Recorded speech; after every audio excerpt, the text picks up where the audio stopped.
And actually, that makes total sense. Yeah. Because I know me. And You know, so that's our life mission. That's the McKinney mission. You don't have to understand my boundaries to respect them. Well, no, I'm the president and co-founder of McKinn, a person in long-term recovery from substance use disorders. How do you go about fixing the damage in the trust between the family after you get out? Like, okay, I gotta work on that. Like, celebrating my 6 months. Didn't have a cake. Yeah. gosh, you showed up. And today is about how to live. You know, we have given it a shot, and I hope the little saying, I'm never a loser.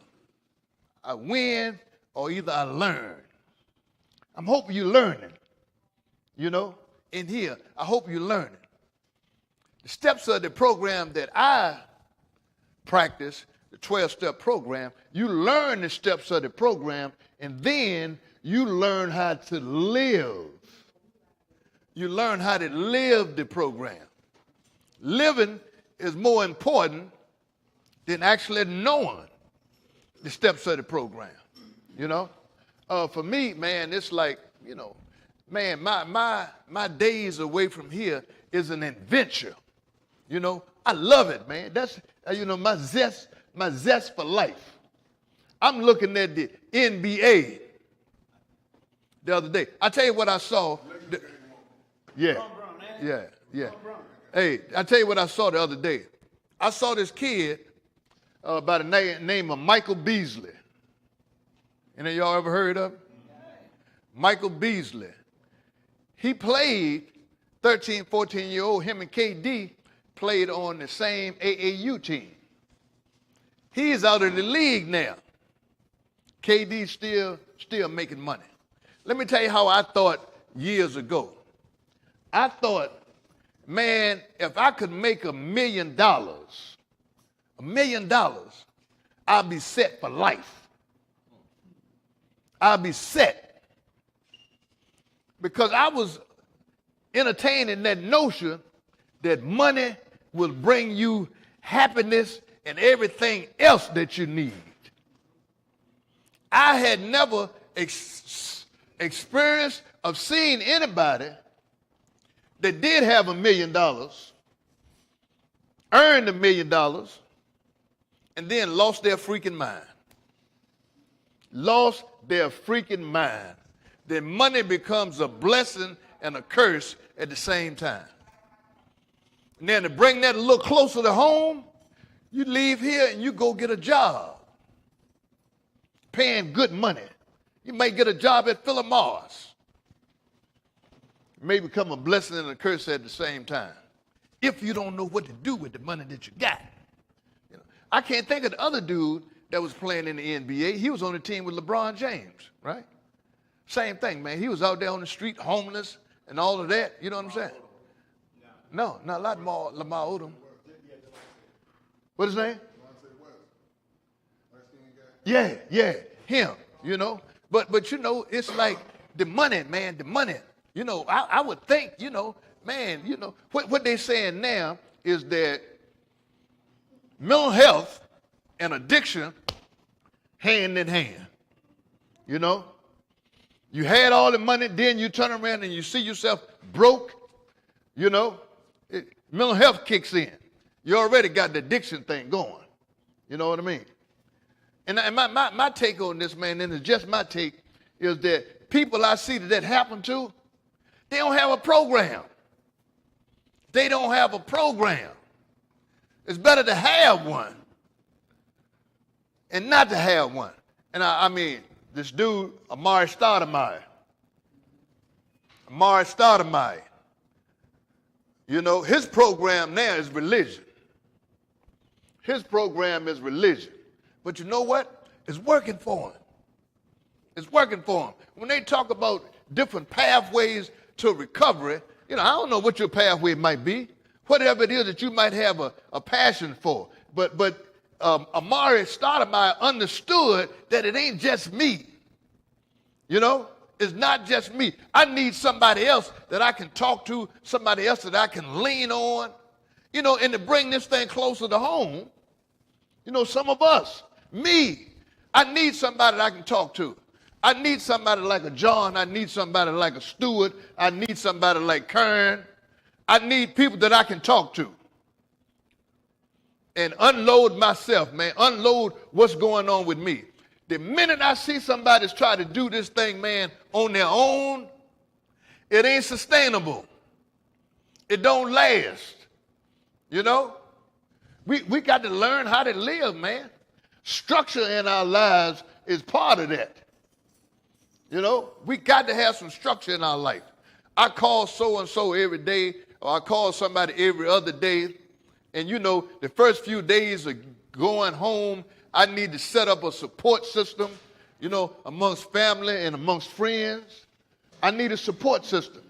Those are the things that work, man. I mean, you can go anywhere now and ask the question, what's the best way for me to recover? I don't care whether you're in the church. I don't care whether you're in a therapist, got a therapist group going on. I don't care whether you're in a 12-step program going on. You got to have some kind of support. People that are doing what you are doing, you know. That's what makes it work, man, you know. Man, I'm so glad today that we were trying to get a speaker together. And, man, to show you how God works, man, we got a brother from the healing place. Any of y'all know Tim?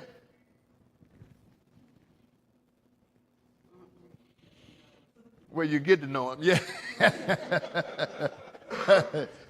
where you get to know him, you know. I didn't really know Tim myself, but you know, I talked to him a little before we started, and you know, we introduced ourselves and all of that, you know what I mean? And I just think about what we are doing here, you know.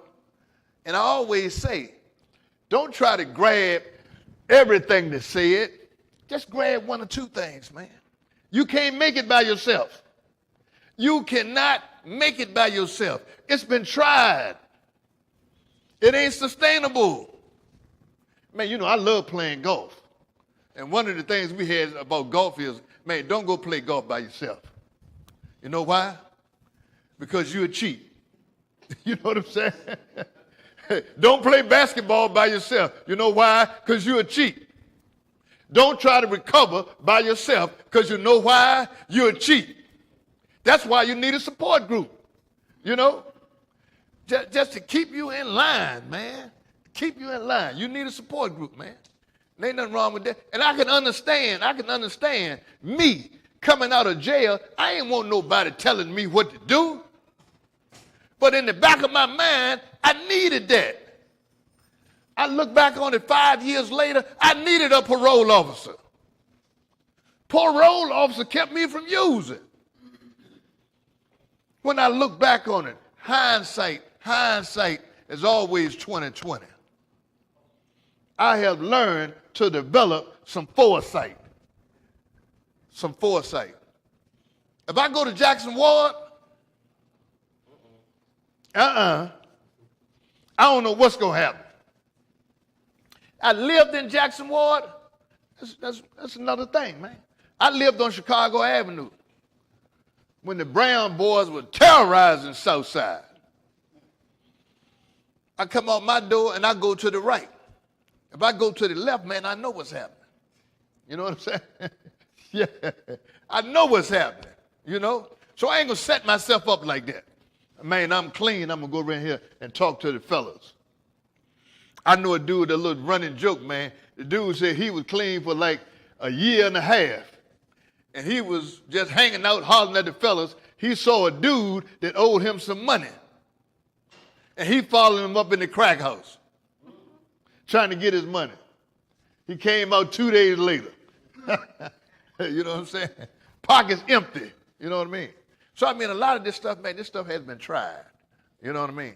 This stuff ain't sustainable. This stuff will fail. You know, while I was thinking during the day, I tell you, my life a lot of times, man, during the week is intriguing. What I wanted to do, man, is like go through periodically 5 days out, 30 days out, 60 days out, You know, 90 days out. What do you expect? You know? What do you expect? So you can have some idea. You know, what I wish is that, man, you slow that thing down. Forget about 75 miles an hour. Slow it down to 45. You know? Slow it down to 45 so you can see shit coming. So you can see the curveball. You know what I mean? If the curveball coming straight down the pipe, you don't have no problem seeing it. I mean, the fastball coming straight down the pipe, you don't have no problem seeing it. But when that shit started coming from through the window, through the back door, and all that, you have a problem trying to see it. And before you know it, man, you caught up, man. That's how easy it is. And that's how strong and powerful the drug is. Have y'all seen any commercials on TV recently about fentanyl and about marijuana? Or y'all ain't looking at TV? Okay, yeah, they got some commercials on TV now. You know what I mean?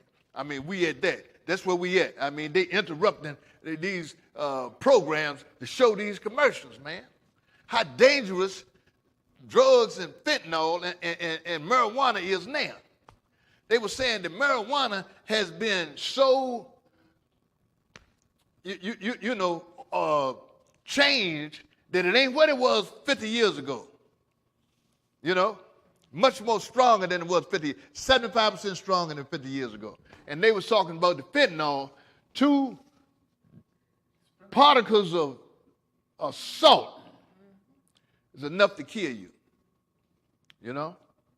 And I'm like, man, is that true? Yes, it is. You know what I mean? So now they lacing it with weed, lacing it with everything. You know what I'm saying? Who knows what they might be doing, you know? But it's serious, man. When you end up in a place like this, that's what they say. The joke is over, you know? But anyway, let's get to our speaker, man. John had, like I say, he had something going on, and, he been busy, man, ever since he retired. You know what I'm saying? You know what I'm saying? He been busy, you know? I'm retired. I'm fully retired. I stay busy. That's the idea. That's what you want. You know what I'm saying? You know? But anyway, shout out to you, John, big guy. We'll see you 2 weeks from now. But anyway, I'm happy to introduce our speaker, man. This brother Tim, man. Tim came from the healing place, man. He came at a short notice. And just talking to him, I know he has a dynamite message. You know what I mean? He's been around. He went through the healing place and all that, you know. And so after he shared, we're going to get into the question and answer period. I know y'all may have some questions for him. Here we go, Tim.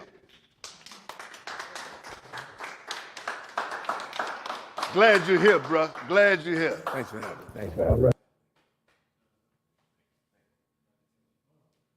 Good evening, good evening, good evening. Well, first of all, for a disclaimer, I did not know that I was going to be mic'd up or on the television. I ain't know I was going to be on television. I didn't. I'm looking for a dry erase marker board, some markers, and then I'll go ahead and do what I do. Bring the big book, and I'm gone. You know, and they're saying, oh, you know, riding in the car, you know, I'm like, you know, Barbara's like, well, look, she explained everything. Yeah, we're going to be down there, and she started talking fast. One thing about us, we talk real fast because something already come down the pipe. So I'm just sitting there listening. I was like, all right, something coming. I just don't know what it was. So, oh yeah, you know, we don't be on YouTube too. We got a picture off Facebook. I'm like, whoa, fast down. I'm trying to slow everything down because now here it is. Okay, photos, live, pictures, video. Me ended up being locked up when all of that happened. So I'm thankful to be called forth and be of service, a maximum service of the, you know, in AA it says I am of service, and I'm glad to be served. I'm glad to serve of maximum service. So before I start, okay, you all are in recovery. I take it, right? Yes. Y'all are familiar with the steps. Okay, so you know before we start anything, we have to bring God into the circle. So that way it will be the message that he wants to be spread, not my fabulous story or narrative that I will put out there, which would be a bunch of lies. I'm going to just be honest with you. I'm going to lie about it I'm gonna make it sound good. I'm gonna make it. Man, look, I'll make everything so glittery to where you would not actually see the whole crux of the matter, which is me. All right. So let's get somebody to go ahead and open this up, man. Let me see who. I'm gonna get you. Do you know the Serenity Prayer? You back there in the back, all the way in the back. Yeah. You. Yeah, you. Who, me? Yeah, you. Yeah, in here with us. We're all here together, bro. Huh? What's your name? Brown. Who? Brown. Okay.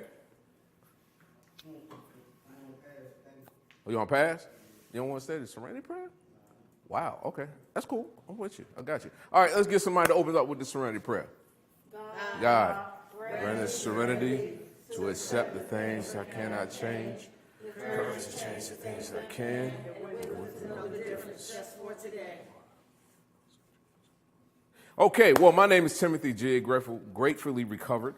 My sobriety date is January 29th of 2000. The reason why I'm here now is through the McShin Foundation. I'd like to extend my thanks and my gratitude to the McShin Foundation, to the big brother. Man, you came out with that glove, man. You threw me all the way off, man. You got the right hand with I'm just trying to figure out what that is.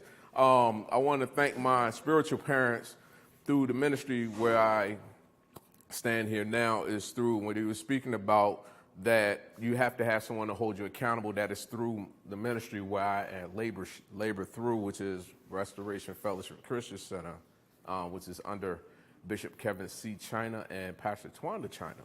Those are my spiritual parents. That's why I'm here now.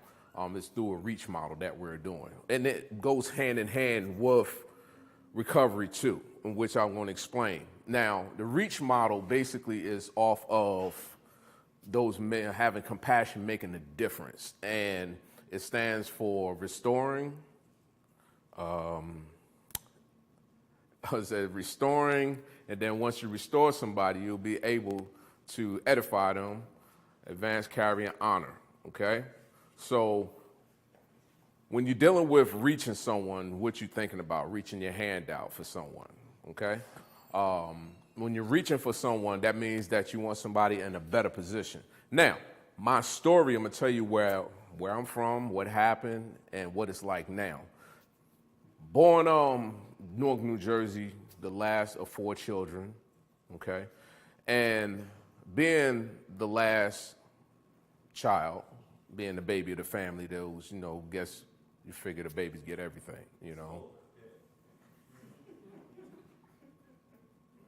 Okay, back in the reach, right? It's restore, encourage, advance, carry, and honor. Okay, I couldn't get the other one before. Trying to get it, I'm still dealing with that right there. People yelling out that word, that S word. I just don't like that word. Why? Because it explains of what I really was, spoiled. I got everything I wanted, everything I would want.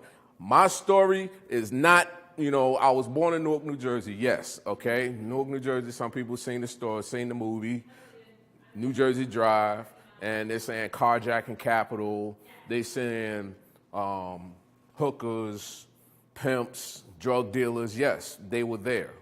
Did I actually go through those areas? No, I didn't have to go through that. Why? Because my mother and my father worked. I had hard-working parents. My mother went to church. I was in church. I actually had one of the best education possible. They had somebody pick me up, take me to school. Did I have to go through the public school system? No, because my parents wanted to make sure that I didn't have to go through that. So to take me out of that situation to put me into something in a better situation. So on paper, as they say, on paper, I'm supposed to have been successful. I'm supposed to have been a politician. I'm supposed to have been in the 500, Forbes 500 company. I'm supposed to be a CEO somewhere. What that proves, I had no money issues because all the bills were paid. My father worked at Budweiser, had his own company one time, Whippany Paperboard. And then my mother, she was an RN, and then she ended up working with a dentist. And then, friends with the owner of the dentist, I guess what they call the business, to where they have all the names on it. His name was on it. But I didn't understand how it was to grow up without a father or a mother, but I did. Now, the reason why I say that is because they worked so much and they were up in age. My brother, Ozzy, was 10 years older than me. Felix is 11 years older than me. Sheila's 12 years older than me. When I came through a situation to where my mother and my dad met up, well, you already know, they had sex. He was in church. She was in church. He was married. She wasn't. They got together. Boom, here I am. But I didn't know that at that time. I thought Wilbert Glenn was my father because Wilbert Glenn was my father. He raised me. My father, he raised me. In my mind, he raised me. So I saw this man. So this is where I had my first bout with alcohol, seeing the beast of alcoholism because he drank. He had a good job, but he drank. He was there, but he drank. And when he drank, he put his hands on my mom. I didn't like that. Came to a point to where at nighttime, I'm hearing her scream at night over and over. This devastated me because I felt that I was less than a person to protect my mother and even lesser of a son because I could not protect my father from a monster, a disease that he was battling and losing to. Not knowing he was losing, but knowing that he was losing to. Wake up in the morning, he drank. Do I blame him for what I came about? No. Did I blame him growing up? Yes, I did. I blamed them for every fight I got into. I blamed it was his fault and my mom's fault. It was his fault that he beat on her, and I blamed her for staying there and letting him beat on her. Talking to my other cousins and my brothers and my sister, I'm trying to understand. They saying, well, look, what goes on in the house stays in the house. I know y'all familiar with that. That's one of the worst things ever came about. Worst things ever came about because by me keeping my mouth shut, not saying anything, not opening my mouth up to the right people, but then I don't know who to talk to. Children out there don't know who to talk to. How many of y'all got children? So we don't think about legacy. We don't think about ancient landmarks that were placed there. Sort of like, and with recovery, landmarks are the point or the pinnacles of our life to where we meet one place to another place to another place, but it gradually grows. So by me holding that stuff in, I would say my first taste of alcohol was when I started lying. It wasn't the actual drink. In the big book, it speaks on the action of alcohol. The action of alcohol is actually when you're taking the physical substance inside of your body. Before you take the physical substance inside of your body, it's something that's called an emotional barometer, to where inside your emotions, everything starts bubbling. Sort of you got a pot sitting on a stove, and then the water boils until a point to where it boils and it spills over. The same thing is with the alcohol in the addict. What happens inside of your body is when you get mad, these bills coming, your baby mother starting to come at you, your baby father starting to come at you, the sisters starting to come at you, your brother coming at you, this person telling you ain't good, this person said you always making bad decisions, this person said you can't never make it or nothing, and then this door's shut, and then you go to try to act your cell phone, and then you try to get that cut on, you just paid the bill, they said it's cut off, but you know you paid the bill, but then now everything can start going on, and then next thing you know, it gets to that boiling point, and then it spills over even into drugs. It's going to spill into crime. It's going to spill into lewd acts of where we place ourselves in. It's going to spill over into lying, stealing. It's going to spill into all these other things, or what they will call character defects, which is all a spiritual malady. It's all a spiritual malady when it's the end of the day. Because the spiritual malady is what separates us from our higher power. Now, does everyone have a higher power? So, if we have a higher power, in the big book, it also states that there is no such thing as a person not understanding who God is, because deep down we all have a concept of God. We all have a concept that there is a power greater than ourselves. Thus, we have step 2. We realize that that there is a power that is greater than ourselves that can restore me to sanity. There was the word, restore, which brings restoration. Then, once I come into that, first, I have to admit that I have a problem, that my life has become unmanageable. That's step 1. It's very, very pinnacle. Now, step 1 is a foundation step. You don't do it 5 or 6 times. It's only done once. As opposed to, like I said, 4th step, you constantly go over certain things. First step is steps 1, 2, and 3. Those are what you'll call foundation steps. The first step has 3 components to it. You have an admission to where we're admitting that we have a problem. Then you have the powerlessness, because now it's something that has power that we have no power. And then it has the unmanageability piece. The unmanageability piece is not taking care of our bills, not waking up on time, not going to work on time, not staying up at the times where we should stay up, but staying up at the times where we shouldn't stay up. So it's like the opposite to where we're supposed to be in the bed at 9, 10, 11. We still up 12, 1, 2 into the morning, and then trying to go to work. And after you stay up over a certain period of time, your body's going to automatically shut down. That's proven.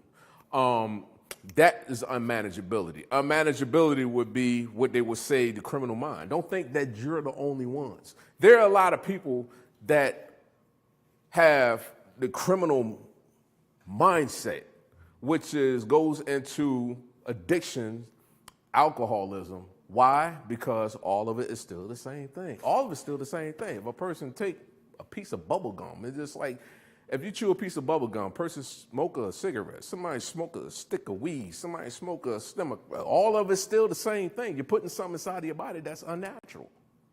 We were speaking the other day on step 1. I love step 1 for the simple fact is once you come behind, and then the spiritual step behind step 1 is honesty. Did you know that? Okay, good. Good. So, with the spiritual step of honesty, what does that mean to you? Huh? Don't be asking questions from people outside. I'm saying we shy now, but we ain't shy when we hit them bars, though. We're the loudest ones in there. I bet you probably stand on the table, break dancing on the table. Hey, I'm buying one for everybody in here. But yeah, we get them. Oh, I'm just shy. I don't ask no questions. I'm humble. You know, but I was the exact same way. I'm just a humblest little, you know. But in the inside, it's a raving monster. That one, that gate is opened up. If we can just crack open each and every last one of us, we will pass out. Literally pass out. Because of the facade that we place or that we portray each and every day. There are people that I meet there are people that I'm around out there in society, as they say, that are more addicted, that are more mentally drunk, not sober-minded, but double-minded in everything. And that's starting with the man in the mirror. When I look at myself in the morning. Still do things that I know I shouldn't do, but yet I still do. Why? Because it is what they call unarrestable. There's some things that are arrestable. So where they say we have a daily reprieve contingent upon our spiritual maintenance. So that spiritual maintenance is basically what's going to hold us together. So my whole thing to you, and this basically is an introduction, because normally I come way different. But, you know, they said that I'm going to be politically correct, you know, so don't nobody get nobody get no issues. No issues. I need no issues today, okay? I need no issues. I'm keeping the brakes down today, okay? I'm keeping the brakes down, okay? But, however, I can't. I can't keep the brakes down. Why? Because your lives is on the line. You're about to go back out there to the streets. You're about to go back out there it's a war that's going on right now. Your life is on the line. Your family lives are on the line. What are you doing right now to say that you even deserve to be out there? Why do you deserve to be out there? Why do I deserve to be out there? Now a little bit about my history. I was sentenced to 37 years. They ran 5 years concurrent like they were doing me a favor. So I ended up getting sentenced to 32 years down in Virginia Beach, 1993. Now, the crimes that I committed, I didn't get caught for. I call myself keeping it real. I call myself keeping my mouth shut, being one of the boys. Cost me 17 years in the Virginia State Penitentiary. That's my story. I did 17 years in the prison. 2 years of the 17 years, I was in isolation, no human contact. Why? Because I always wanted to fight the police. I had a chip on my shoulder. I wanted to be tough. Where'd that come from? Where does that come from? To where there's something that my family was crying. I had nieces and nephews, cousins younger than me looking at me like I'm some superhero because I kept my mouth shut of not telling on somebody, but yet I severed my whole family line just by one act. I'm 53 years old with no children. Why? No children, never been married. I had somebody like, man, that's good. You ain't got no kids. You never been married. I'm 53. I'm over half of 100. 3 years over half of 100. 17 years in arrears of decision making that I thought that I had all the answers. Why? Because of manageability. The same thing. I was sitting there. There's no different. I'm no different because I had this shirt on. That because I come out here. That because I'm mic'd. That don't make no difference. We're all the same. That shirt, your shirt, his shirt, all of them. What's the difference? There's no difference. They're all shirts. They all cover, which means that we need covering, which means that we need something to hold us accountable. That person that holds you accountable, that's the person you need to talk to. That person that gets on your nerves when you get ready to do something, like, oh my God, here they come with that again.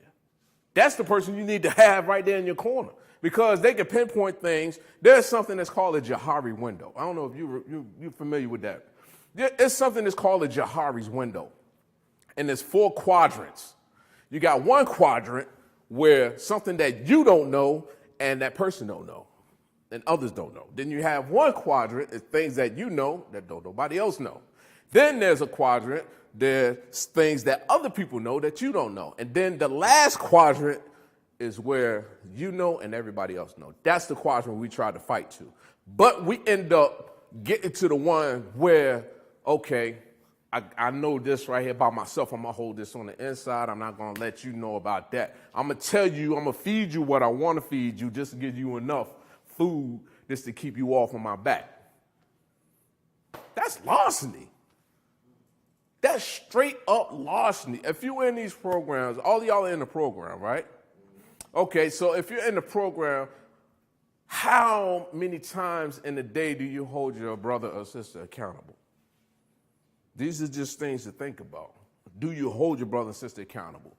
There should not be a day going by that you have not held somebody accountable because we do something each and every day. If that's possible, then you should be having wings on your back and flying and glowing. Matter of fact, you shouldn't even be locked up.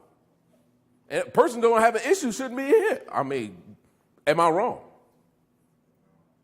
If you don't have an issue, you shouldn't be sitting where you're sitting at right now. I shouldn't be where I'm at. If I don't have an issue, if there's nothing wrong, everything is great, everything is grand, if everything is just, if I'm perfect, I should be floating. I shouldn't be walking on earth. I'm saying I should be floating if I'm perfect because that's the sign of perfection. There's no perfection, nowhere at all. If someone said that they're perfect, Better check them out. Check them out. Better check that out. There's only one that is perfect. But that sign or that perfection that we're going to is just not getting high for one day, or not getting drunk for one day, or not lying for one day, or not getting over on somebody when I'm playing spades, or not holding the card back when I'm playing dirty hearts, or not hiding that rook when I know I'm playing chess against somebody, just trying to hide it, try to speak. Oh yeah, I know, I just ain't here. I know, I did it, bro. I'm trying to tell you, man, trying to hide the rook. Yeah, man, trying to put the bishop in a different spot and say, oh no, I didn't move it there. And then next thing you know what I mean? You know it's true because we do it. These are things that we do. Why do we do it? Because it's that old thing, man, to where, okay, I'm gonna get over on you however way possible. There are people that are in the program that you're in right now that sit in these seats that's not coming back. Some of y'all know, some will make it, some will not.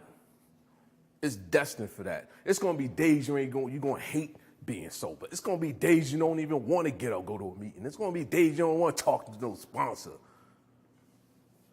Why? Because that's needed to buffet against you so you can fight that good fight of faith. Every one of us fight that same fight. Every person walking in this earth walk fights that, especially us. You're in a better spot than a lot of people. Do you know why? And I'm gonna tell you the whole thing. I'm gonna give it to them. I'm gonna give you the answer to the question that has been through every last one of y'all minds. Y'all are in the best spot. Do you know why?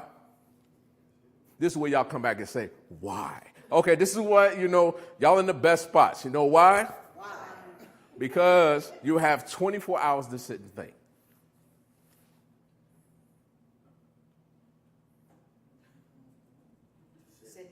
You have 24 hours to sit and think.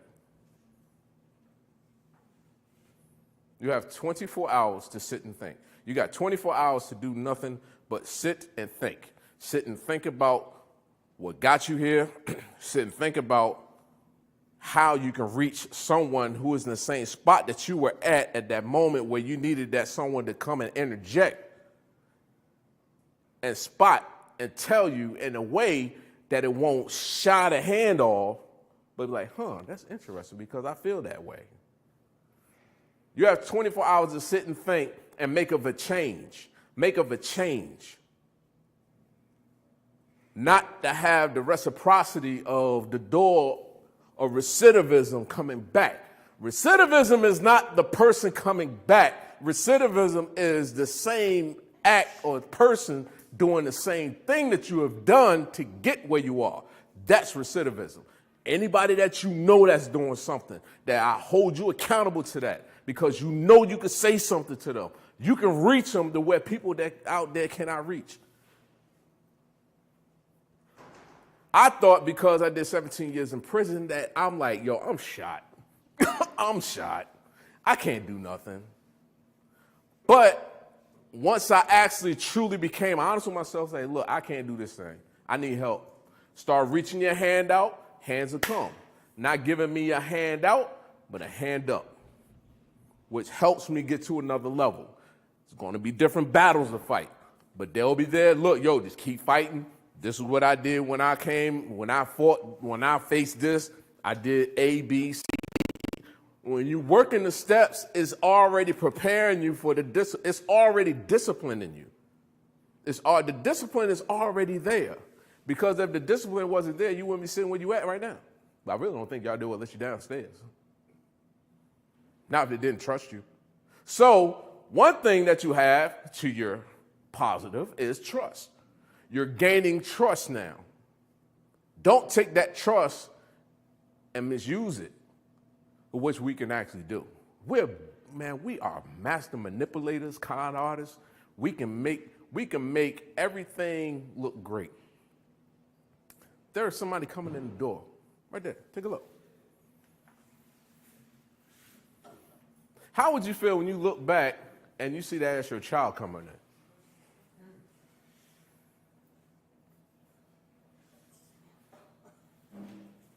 If I had just told you to turn around and look and you just saw that that's your child, you can't get mad. You laid the path for them. We've laid the path for them. We've laid the path for all of the things that are happening. So we are the ones that must make a path of a way of escape through the help of the steps, through the help of sponsorship, through the help of spiritual oversight, through the help of service work. That's what we have.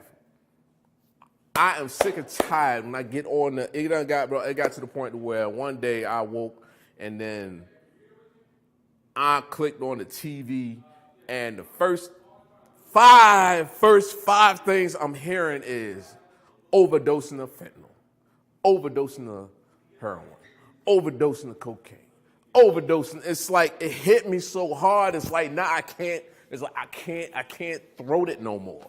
I can't throat them old war stories. I can't throat it. I can't stick. I don't know. I know why. It's just now. It's just like when I hear it, and it's like people going on like there's nothing wrong. It's like there's nothing wrong. Oh man, I ain't got to wear my mask no more. I can go out here to the club.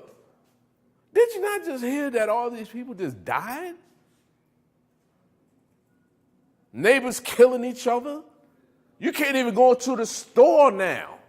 You don't know who got a gun, who packing, because everyone has the right to carry concealed firearms now.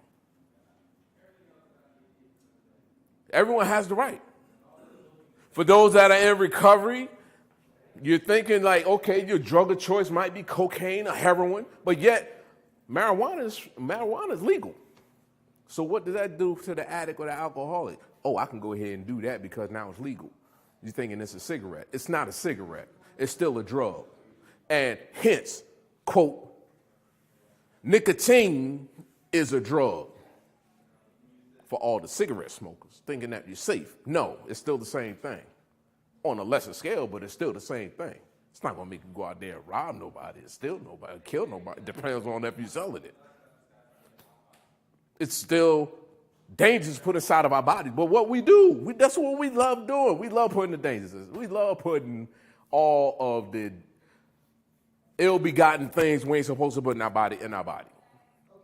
Why? Because it makes you feel better. Why did you get high? Yeah, you. Yeah. You drank? Oh, why did you drink, my friend? Huh? Okay, I thank you for not saying I don't know. Because we know what we do. The age of the I don't know is gone because we already know what we did. We know why we do it. Because right before we took a drink, it was something that you thought of right before you took a drink. Or something pissed you off enough, like, I can't take no more. And then there it is. That's the action of alcohol. So why did you drink, sir?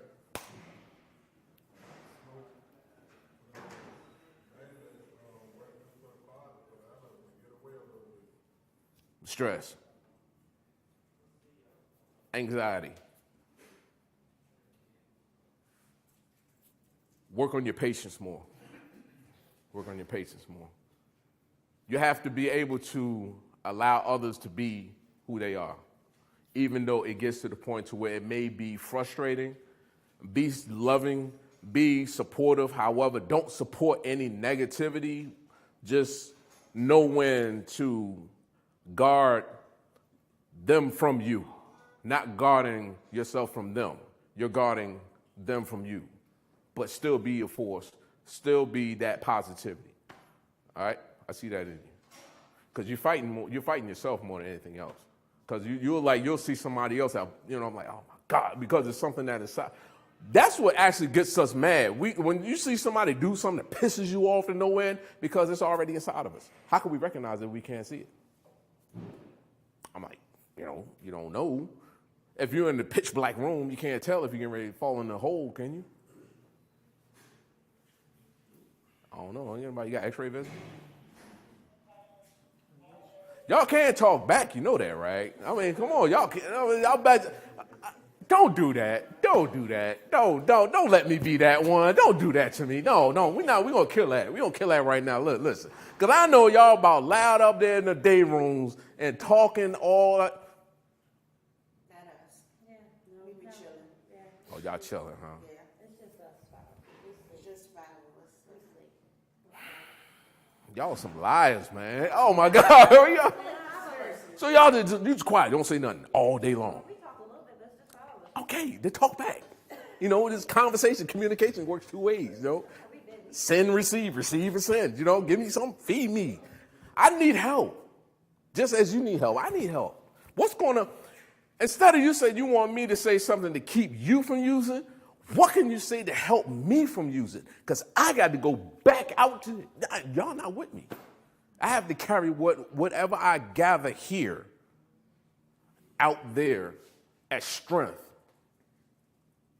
I'm not strengthening you. You're here to strengthen me and not strengthen you. We bounce off of each other. That's recovery. Recover.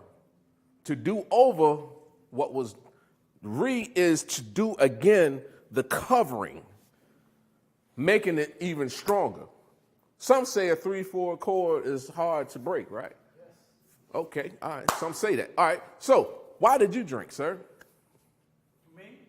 You talking to me? Yes. Okay, well, probably because the way I expected primarily my dad, that he should treat me, you know?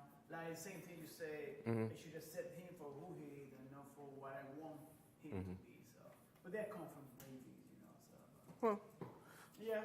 Unrealistic expectations. Yes. You expect too much from people when you ain't even doing it yourself. So how dare you? Yes. Start walking it yourself before you put somebody else in there. Why'd you get drunk? I got drunk, I got high, I did everything. Because I didn't like dealing with things the way that they was. I didn't like how I felt dealing with reality. So I could change how I feel by putting something in it. I can change how I feel about you by putting something in it. I can change how I see the whole world by putting something in it. So that's what I did, instead of dealing with what was going on for real. Heart of generosity. You rather have everybody else happy. No matter what circumstance they're going through, you would actually carry it if they don't. People I fuck with, I'm selfish as shit for real. Nah. In order, all right, and the reason why I say that is because I was actually the same way. It's like, if you in my circle, you good. If you outside of my circle, oh well, fall where it may. However, you know why? Because you have such a generous heart. But the lifestyle that we live, bro, we have to have that guard up. Because if not, then somebody's gonna take advantage of it. You know, it's hard coming in, and I was at Greenville. The visitation, not family members, but other people coming to see me. But I didn't want to show no emotion because, once you go back to the unit, if you show any type, well, y'all already know. If you show any type of weakness, a person going to try to exploit it. Well, if it happens over a period of time, then that's what you become. Calloused, hardened. When the situation comes back to you again, after somebody that, say, an unresolved issue pops up as soon as you walk out that door, how you going to react? Do we pop off or do we let it slide? It depends on how it comes. So would you be willing to talk down or de-escalate in the name of, okay, let's get this de-escalated down, or you come at me, like I say, I don't know how I'm gonna feel the next moment. And then next thing you know, you come at me, I come at, I'm gonna guard myself. I'm gonna protect myself. I'm not saying to not protect yourself. You gotta be able to read the room though, because Exactly. just because I'm recovering don't mean that the person who don't like me out there is fit to accept the change that I got. So Yep. I'm not gonna let somebody just do something to me. Nah. Just because I'm changing how I'm dealing with the world. But yeah, but thing is, take a step above being realistic. Be unrealistic. Now, when I say that, don't look at it as unrealistic as something that's untruthful. Don't be what a person is. Like I say, a person can read the room. Don't be predictable. Be the unpredictable.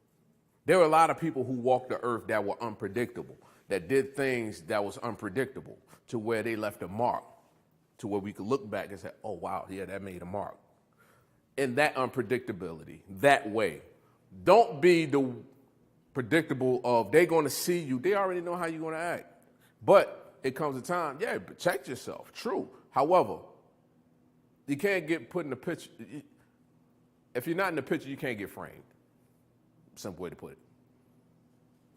If you're not in the picture, you can't get framed at all. Because everything outside of the picture, it gets framed. All this right here, say it's a picture, everything that's on the landscape, to the pictures, to the bridges, that's everything here. But this ain't a part of the picture. This is unpredictability. This is where we gotta be. Step outside the box. Don't be in the box. We've been in the box long enough, right? So, God, dog, where was time go, right? So, I guess this is what, Q&A session time now? I done rambled enough, man. I'm sorry if it would seem like we're all over the place. Yeah, I want to, real quick, right? Yo. Saying something about, I want to say it was at the end of explaining step one. One of the steps you said something about the trust part of it, right? Yeah. Before you got caught up. What was you getting at that point? As far as the trust point? Yeah, you said, I think it was coming off the end of step one, going into Yeah, step two. right. The trustworthiness. What you were ready to get at with that? Oh, as far as the trustworthiness? Now, the trustworthiness is basically we're learning how to trust all over again. Because a lot of situations to where our trust has been violated, and we've also violated other people's trust. So it's a step-by-step basis of building trust back again. People gonna look at you the same way. People gonna look at us the same way because they can't go off of anything but what we already put in front of them. When you go to court, I went to court. The judge read off the charges. Prosecution come to lay their case. The defense was here to argue my case. It doesn't matter all the attaboys I had. I was in the Air Force. I worked EOD. Graduate of high school. I was the youngest in the field that I was in the Air Force. I had going working on the Junior Congressman Board. Man, I jacked all that junk up. I'm just sitting there listening. I'm like, God, dog, man, lock me up, yo. I'm serious, yo. I done jacked all that up. But then the prosecution said, Mr. Glenn, come down here from North New Jersey with all this crime and drugs, and you're gonna run down here in our Commonwealth state of Virginia, bringing all the violence, guns, and shootings. That's how I'm like, God, dog. I mean, the way that the prosecution said, I thought that my name was Al Pacino. I thought I was Scarface. I'm like, I don't know what that. I'm like, God, dog, lock that dude up. But she talking about me to hold what I displayed. My trust in the community. Community shot. Communities out there now is dead, done. People losing jobs.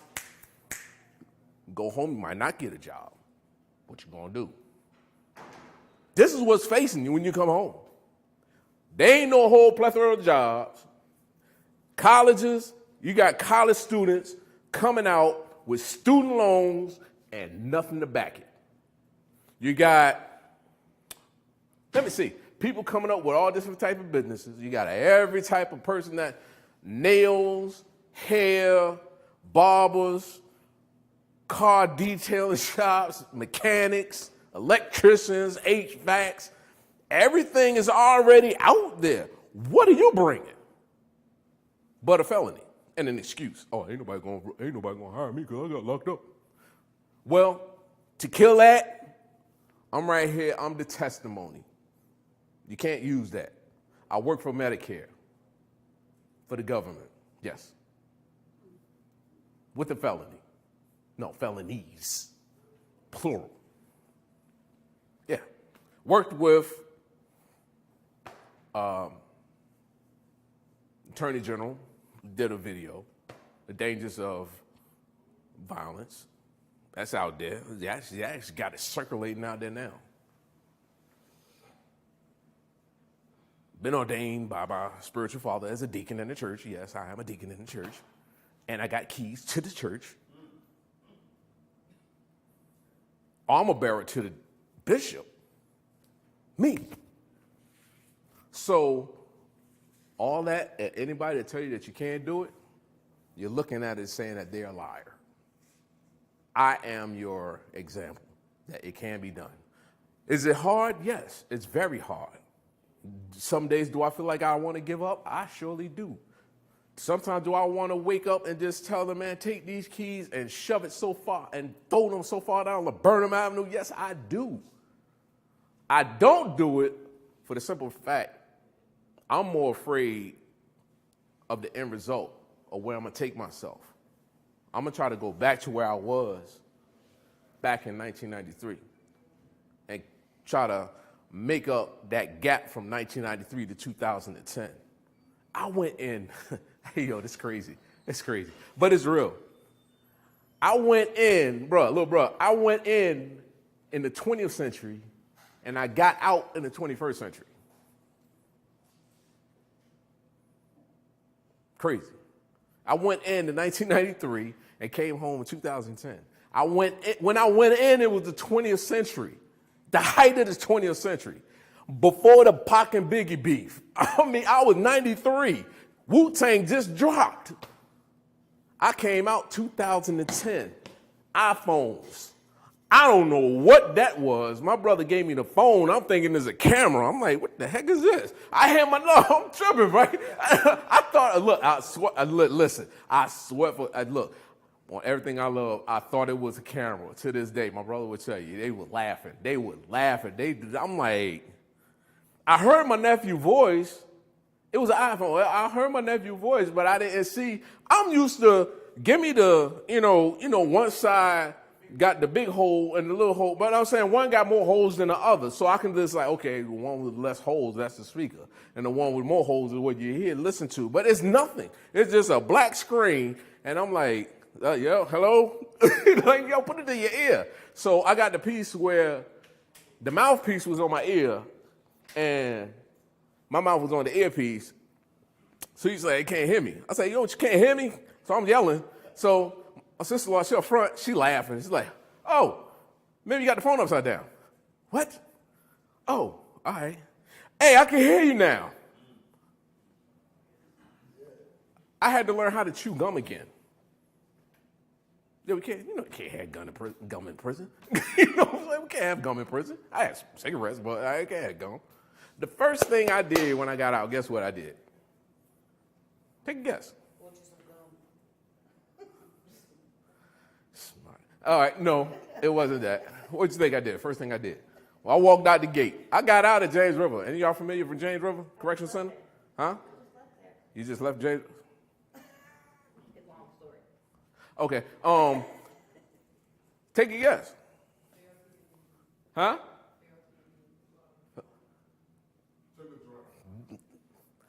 I wanted to. No, you laughing. I wanted to. I was in sobriety then. I was in sobriety then. I wanted to take it. I wanted to take a drink. God knows I wanted to. Huh? There's nothing around there. The who? The Wawa is the only closest place around there. I wanted to. I wanted to drink. I wanted to get me a big bottle of champagne when I got out. Yep, I sure did. What do you think I did? I'm asking you. You can't answer a question with a question, my guy. I like you, man. Huh? Afterwards, man, tore my stomach up and went to the bathroom, which you already know. But what do you think I did? Yeah, that was like second, but it was up in there. Huh? Okay.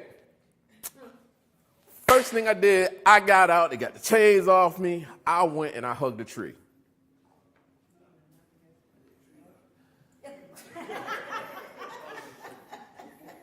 I hugged the tree.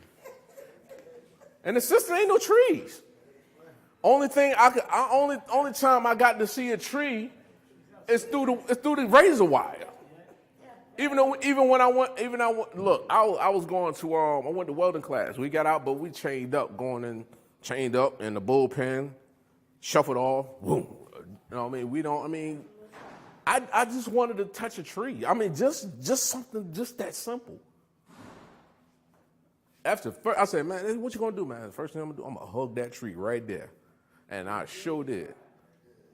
And then when I did that, I fell to my knees and I cried. And I said, thank you, Lord. Yep. What happened in your walk they caused you to relapse? I didn't.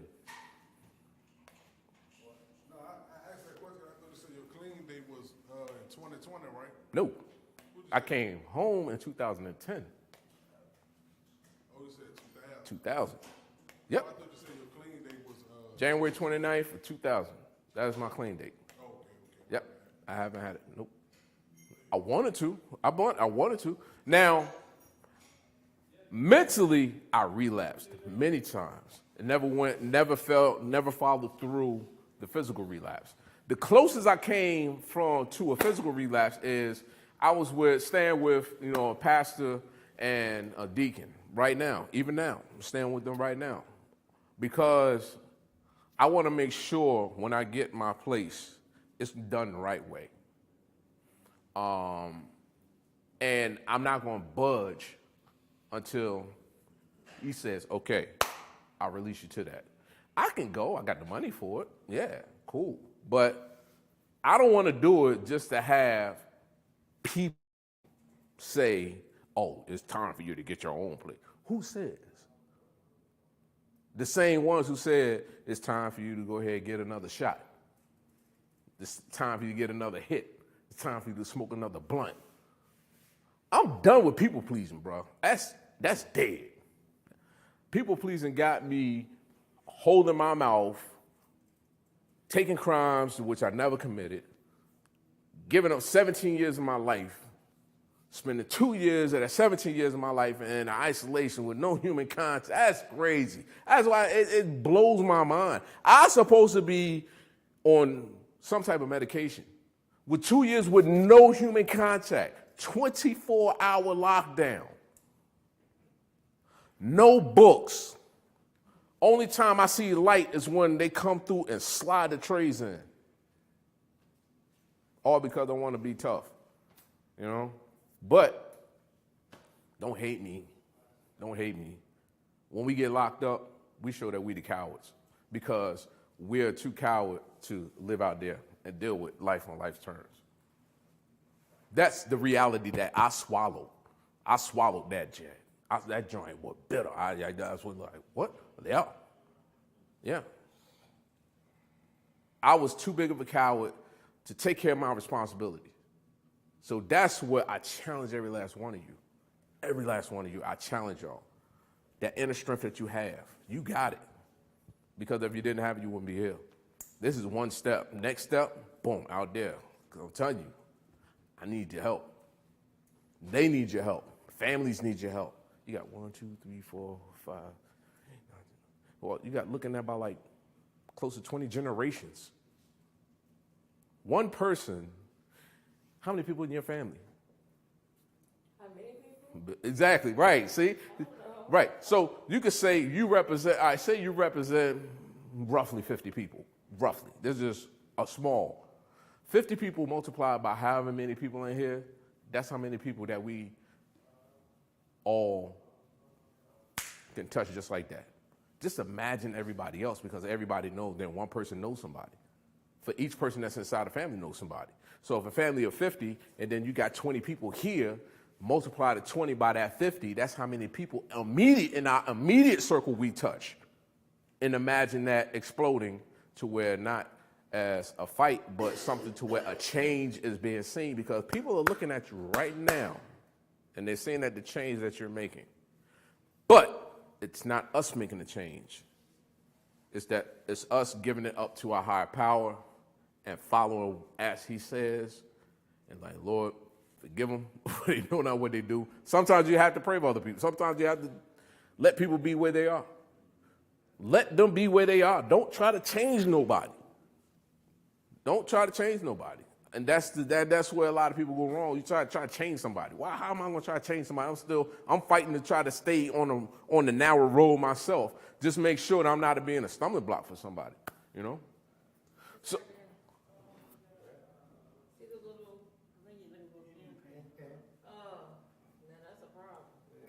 Uh-oh. Okay, so I guess that was the Q&A session. But you had time, Tim. Huh? We gave you 45 minutes. Oh, you gave me 45 minutes? Yeah. You know? Yeah, I know it's time. It's time for the questions. Yeah. It's time for questions. We got any questions, man? Before we do that, man, let's everybody give Tim a great big hand.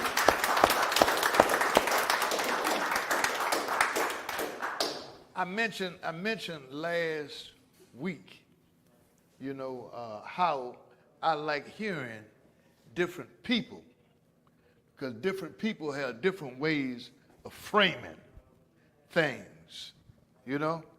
I like the way he framed it, you know, especially talking about the first step, you know. But man, this is how God works in my life, man. My prayer this morning was all of what he talked about. Wow. You know? Wow. I spent my weekend with my grandkids. My son and his wife went out of town. We had the grandson and the little granddaughter. Picked them up Thursday. We actually stayed at their house until Monday.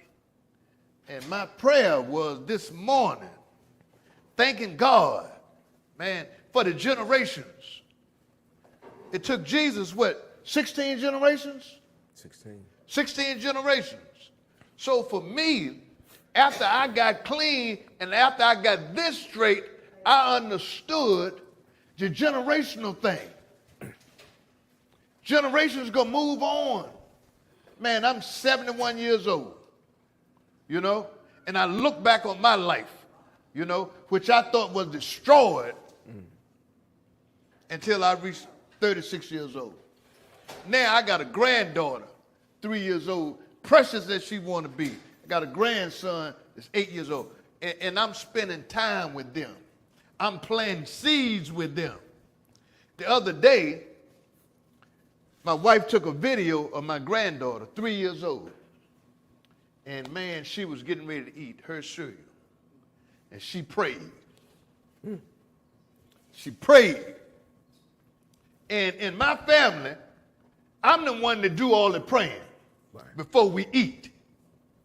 And I mean, just the fact that I had planted that seed and she grasped it, man, you know what I'm saying? And it's growing. The other day, it was the same thing, man. You know what I mean? And I was like, man, I thank God. I thank God. You know what I mean? Because that's my responsibility. That's right. You know what I mean? To pass it along to my kids, then pass it on to my grandkids, you know. My daughter tells me, she said, Dad, you're a better grandfather than you were father. You know? I said the same thing probably going to you. But that's something that can happen for us. You know, if we made a mistake as a parent, we still can rectify that. Don't give up on it. You know what I mean? Oh, yeah. I know this is a program setting. I got to do this because I'm being led, I'm being pushed. Is there anyone that has not accepted a higher power? Is there anyone that has not accepted God, that has an issue with God, that want a question for him? Anybody? Anybody want prayer? Okay, do y'all allow? Absolutely. All right, so if you would like prayer, here it is. Oh, you supposed to go right there? No, just stand. Yeah. Yeah. Stand. Okay. If you feel like you have let down your family, if you feel like at times you want to fight and you want to kill everything around you, come to the front, please. If you feel like if there's a battle that's going on right now, you don't know where you're going to head. If you have a question, any question that's going to hold you back. Okay? All right. And your name? You don't have to feel none of those things. You just feel like you want prayer. Exactly. Right. There you go. If you feel like you want prayer. Rejuvenation. All right? There's no big eyes, no little U's. If you don't want to come to the front, just stand straight up. Lord, I thank you for these souls right now. Father, you said those that are drawn near to you, Father, you would draw near to them. Thank you for sending the cross. Thank you for allowing your cross to be the beacon of light.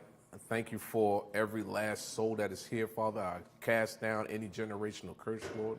Thank you for your sons and your daughters. Thank you for allowing us to be enveloped and enjoyed inside of your glory, Lord. Thank you, Father, for your power that is given. Thank you for your recovery that you have given. Thank you for the rejuvenation, for the restoration of families today, Lord. I speak power over every last person inside of here today, Lord. I speak now everlasting peace upon their minds, Lord. For it said a double-minded man is unstable in all his ways. Father, I pray right now there's no instability of any person, Lord. I pray, Father, that all things of yours, Father, that you have reconciled us back into yourself through Jesus Christ, and you have given us the ministry of reconciliation. I pray the ministry of reconciliation within every last person at the sound of my voice.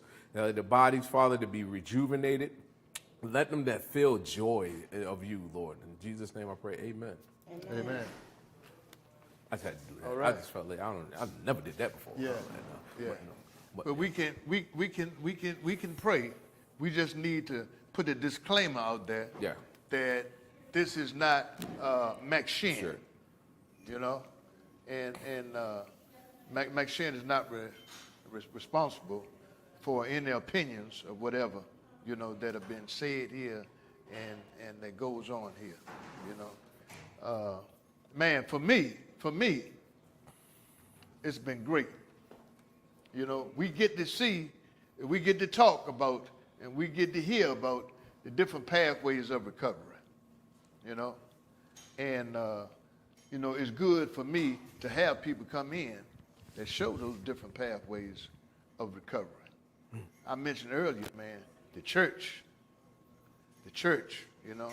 And I know when I was incarcerated, we read the Bible, we read a lot of self-help books, you know, and we read a lot of therapeutic books. We read a lot of stuff, you know what I mean? And it's good to hear somebody to touch on some of the stuff that we read, you know what I mean? And let's give Tim another hand. As always, appreciate y'all being here. I like that part where he said, look, I come here to get something from y'all. Yeah. You know what I mean? Right. It's Yeah. being reciprocated, you know what I mean? So appreciate it. Hey, Thank appreciate y'all. y'all. All right.